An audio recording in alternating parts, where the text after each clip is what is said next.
Shalom from Jerusalem, and this week is the last week of counting of Omer, the Sphira, the time between Pesach and Shavuot, and this is a week of Malchut. Malchut is kingdom, and archetype is King David.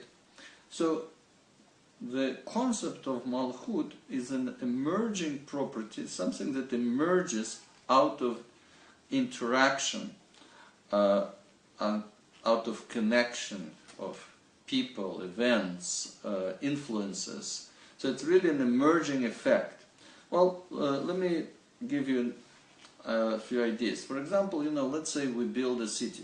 So people build a house, another house, another house, another house, and all of a sudden you realize that you can't dump your garbage next door because the next door neighbor, and to take garbage is already too far. So what we do is we all of a sudden hiring somebody collects the garbage. So you see, out of the complexity comes a new job, something new creation, right? And then of course we build more streets, we build lights, we realize somebody has to deal with all that. So what we do is we vote for a mayor. So mayor is a melech.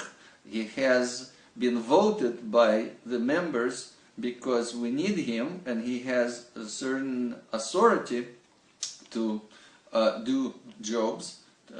So again, it's something emerged out of the complexity. Two people get married, the marriage itself, the interaction in the marriage, it's a new entity, if you wish, right? When you have a kid, you have a family, it's something emerged out of the interaction of all the members. That's what the really Malchut is all about. It's a merging effect out of the complexity within the system. So when we talk about Chesed Sheba Malchut, then we have not only to build this Malchut on kindness, which is true, but on reality, which is, let's look at what happened in Torah. Tells us in history that the first society, which was before the flood, tried to actualize their potential, all the potential, and they didn't care about the relationship, and that was a disaster.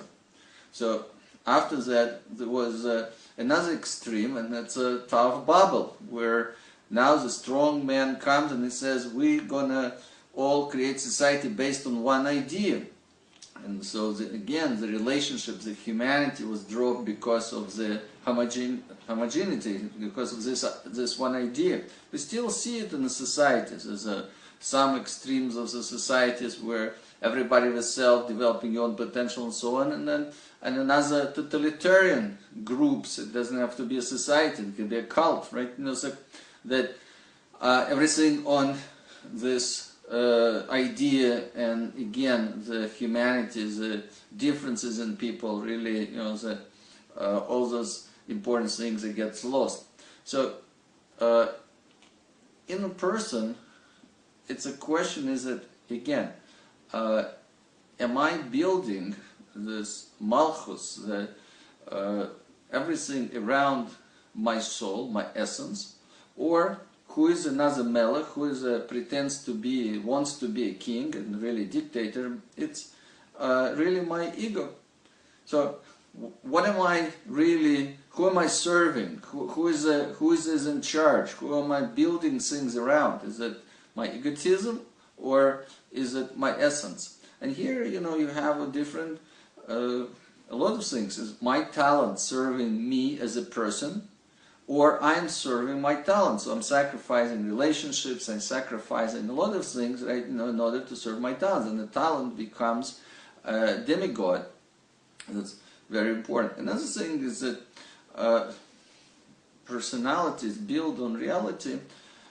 I have to remember history. I have to remember history when it comes to looking at the development of countries, societies, so otherwise things get very unclear. People today, they don't understand the history of Israeli-Palestinian conflict, so they say this guy shoot here and this guy shoot here. So if you don't remember how the whole thing started, you have absolutely no idea what's going on. But when it comes to personality, again, our sages tell us that you don't cut yourself off, especially when people come to religion, or people decide, even people being religious, realize how you grew up. Take those parts, take this history, and that's what Tue is all about, is going back and really transforming every part, not cutting it off, because that's what people have tendency to do, and people, even religious, who had not such a proper upbringing, has a tendency to ignore what really happens to them in the childhood, and sort of speak, like cut it off. But that's not tshuva. That's a proper tshuva, is really going back, realizing what happened, transforming, integrating those parts. So that's what's important. Now, when true chesed means that person really understands and integrates more and more that he is a soul, and soul is created, his soul is created by God, being as good as any other soul, and again, the worldview, remembering that people very often look at the world as an atheist. They look at the world as an atheist, that person is born and that's where the life starts, and the person dies and that's where the life stops, and then they turn to God and they say, how could you do this, this and this? But if you turn to God, then you have to adopt the spiritual model. Spiritual model says that life does not start at birth and does end up in death. And so if something happened to a soul during this lifespan, that's how you have to look at it. It's a big difference. Now, when it comes to the Gvura Sheba Malchus, we talk about borders. We talk about putting proper borders and proper control. A lot of times we feel not in control, and again, it depends on how we look at the world.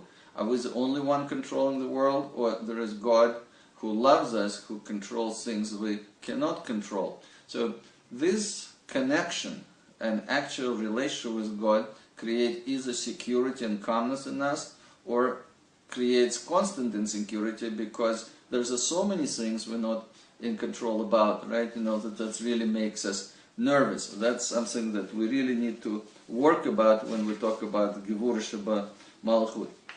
And learning to control things that we really can control. This is also a very important undertaking in terms of emotions and so on. Now, when we talk about Tiferet Sheba Malchut, we talk about the beauty, and we talk about balance, creating a balanced relationships, and here again, one of the problems that we have is when we don't feel in control very much, timing, hurrying all the time. There are people who just hurry all the time. Coming down, relaxing, finding balance in yourself, finding balance in your relationships. That's what it is. You see, there are different voices comes to us, and the different voices tell us that you need to do this, you need to do that, you need to act this.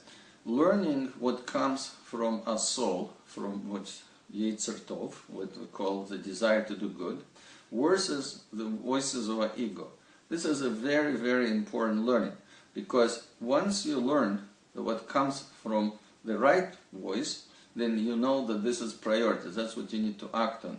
When you realize that the voices come from fear, from tension, from darkness inside of us, this is the voices of Yetzer Hara, and this is the voices that we either needs to be ignored at the time or dealt with, but dealt is very, very different. Now, when we talk about Netzach, we talk about